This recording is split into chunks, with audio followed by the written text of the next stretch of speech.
अस्सलाम वालेकुम नाजरीन, दुनिया भर में देखने और सुनने वालों को जावेद मेहर का सलाम।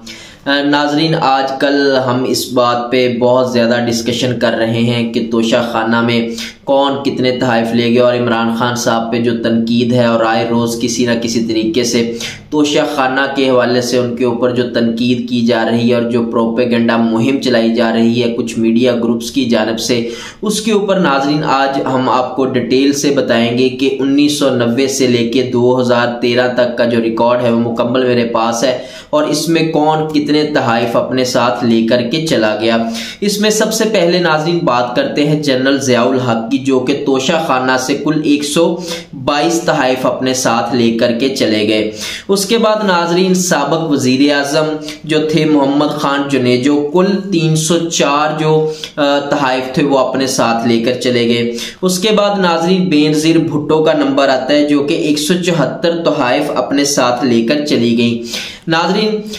उसके बाद जो नवाज शरीफ साहब हैं वो कुल 74 तहफ़ अपने साथ लेकर के चले गए, जिसमें कारपेट वो 50 रुपए में ले गए। कतर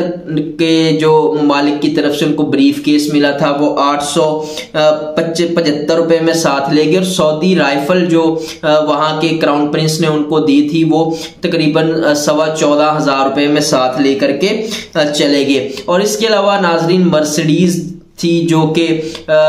यूएई और कतर की गवर्नमेंट की जानिब से उनको दी गई थी, वो तकरीबन कोई 6.25 लाख रुपए में साथ लेके चले गए, और जो उनकी कीमत थी उसको तकरीबन 50 लाख रुपए के करीब थी। उसके बाद नाजरीन कायम मुकाम सदर वसीम सज्जाद थे, उनको 4 तहफ़ मिले थे और वो चारों ही अपने साथ ले गए थे। इसके बाद नाजरीन फारूक लगारी साहब जो कि 114 तहफ़ अपने साथ ले गए थे। इसके बाद रफीक तारड़ साहब जो कि 74 तहफ़ अपने साथ ले गए थे। उसके बाद जफरुल्लाह जमाली साहब जो कि 110 तहफ़ अपने साथ ले गए थे। उसके बाद चौधरी शुजात हुसैन जो कि 9 तहफ़ साथ ले गए थे, और आजकल बड़ा इंपॉर्टेंट रोल पे अदा कर रहे हैं इस गवर्नमेंट में जो कि पीडीएम की गवर्नमेंट है। उसके बाद नाज़रीन सदर परवेज मुशर्रफ साहब थे जो वो 505 तहफ़ अपने साथ ले गए थे। उसके बाद सबसे बड़ी आपको जो बात बताऊं वो है सारों का रिकॉर्ड जिसने तोड़ा। सारों का रिकॉर्ड नाजरीन तोड़ा है शौकत अजीज साहब ने, जो कुल 1126 तहफ़ अपने साथ लेके चले गए थे। इसके बाद नाजरीन इसी तरह से यूसुफ रजा गिलानी भी दर्जनों तहफ़ अपने साथ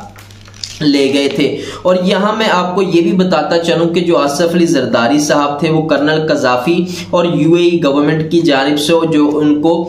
मर्सिडीज गाड़ियां दी गई थी वो भी औने पौने दामों अपने साथ ले गए थे, और उनके ऊपर अब तक भी ये रेफरेंस चल रहा है। और इसमें जो एक बड़ी ही दिलचस्प बात है वो है जब जेआईटी बनी फेक अकाउंट्स की इंक्वायरी के लिए, जिसमें फलूदे वाला, पापड़ वाला और ये सारे इंकिशाफात हुए और उन्होंने अपनी रिपोर्ट पेश की, तो उसमें यह भी पता चला कि आसिफ अली जरदारी साहब ने 37.16 मिलियन की जो अदायगी है वो उन्हीं फेक अकाउंट से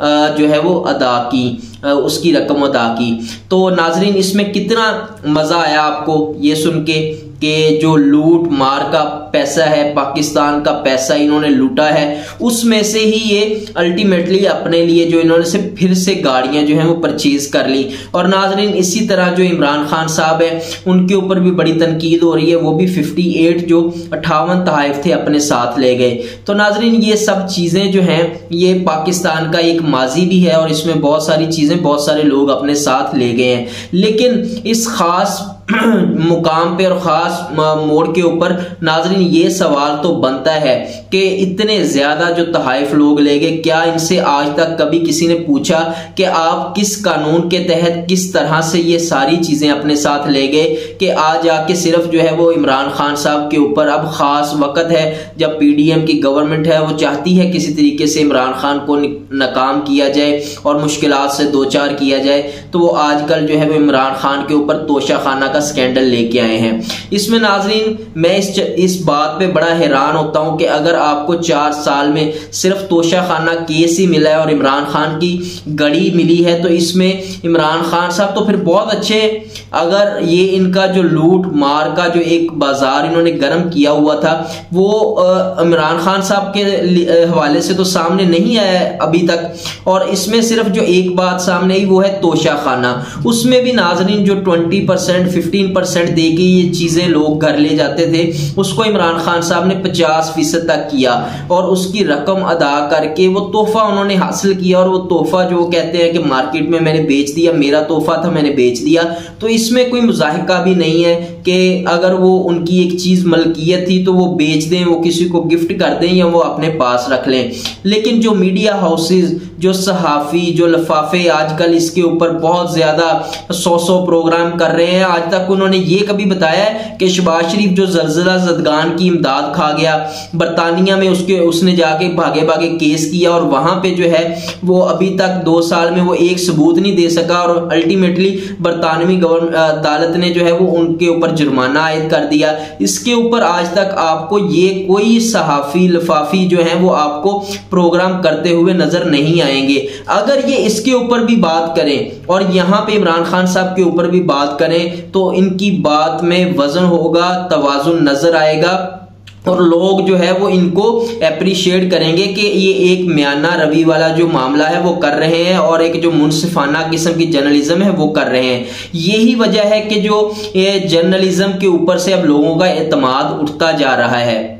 तो ये तमाम तफसीलात थी जो मैंने आपको बताई हैं। ये सवाल मैं आपके लिए ज़रूर छोड़े जा रहा हूँ कि ये जो जितने भी तहाइफ इन लोगों ने आज तक लिए हैं, क्या इनसे कभी कोई पूछेगा जो अभी तक हयात हैं, बहुत सारे लोग अभी तक भी हयात हैं, तो उनसे कोई बुला के पूछेगा कि वो तहाइफ किधर हैं, वो आपने बेच दिए, वो आपने किसको दिए, वो कहाँ पे गए, उसकी डिटेल आज तक कोई पूछेगा? कोई सहाफ़ी इसके ऊपर जो है वो करेगा बात? आज तो हामिद मीर जो हैं वो बड़े अपने आप को सहाफ़ी और सहाफ़त का लंबरदार कहलवाते हैं, लेकिन उनकी जो बात करने का स्टाइल है, मैं तो उस पर भी बड़ा हैरान हूं कि उन्होंने कहा कि इमरान खान ने तोशाखाना की गड़ी बेच दी। तोशाखाना की गड़ी तो बाद में उन्होंने पहले जो उसकी कीमत अदा करके वो गड़ी खरीदी, वो गड़ी तो उनकी मलकियत है, लेकिन जो इनका अंदाजे बयां है जो इस चीज को मतलब कि तोशाखाना की गड़ी, तो ये अल्फाज पे गौर करें कि ये किस तरह से चीजों को मैनिपुलेट करते हैं और लोगों को गुमराह करने की कोशिश करते हैं।